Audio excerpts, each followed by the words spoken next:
তোমরা কি কখনো শুনেছ যে মহাদেব স্বয়ং জল থেকে উঠে আসেন আর ভক্তদের বাড়িতে গিয়ে তিনি নিজেই পুজো নেন?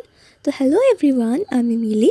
আর আজকের এই নতুন ব্লগে আপনাদের সবাইকে স্বাগত। আমাদের এখানে জলেশ্বরে মহাদেব কিন্তু 11 মাস থাকেন জলের নিচে, আর শুধুমাত্র চৈত্রের মাঝামাঝি অর্থাৎ এই সময়টাই তিনি জল থেকে উঠে আসেন, মানে তাকে তোলা হয় এবং আবার পয়লা বৈশাখে তিনি জলে চলে যান। কিন্তু সেটাই দেখার জন্য আজকে এসেছিলাম জলেশ্বরে, আর এসে এখানে দেখি কত ভিড়, কত মানুষ এসেছে এখানে।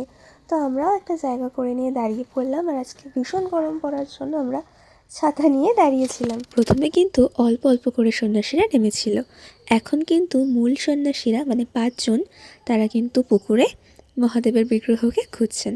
তো এরপর অনেকক্ষণ খোঁজাখুঁজির পর আরও কয়েকজন সন্ন্যাসী নামলেন।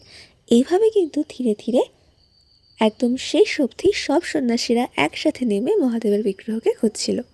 তো অনেকক্ষণ পার হয়ে যাওয়ার পর, সবাই অধীর আগ্রহে অপেক্ষা করার পর সেই সময়টা আসলো যখন ফাইনালি মহাদেবকে খুঁজে পাওয়া গেল। এরপর কিন্তু মহাদেবকে হালি শহরে নিয়ে যাওয়া হবে গঙ্গা স্নানের জন্য, আর তারপর শুরু হবে চড়কের মেলা। তো যারা যারা আসতে চাও চড়কের মেলায়, তারা কিন্তু অবশ্যই এসো। আর আজকের ভিডিওটা এই পর্যন্ত। Tata, bye bye.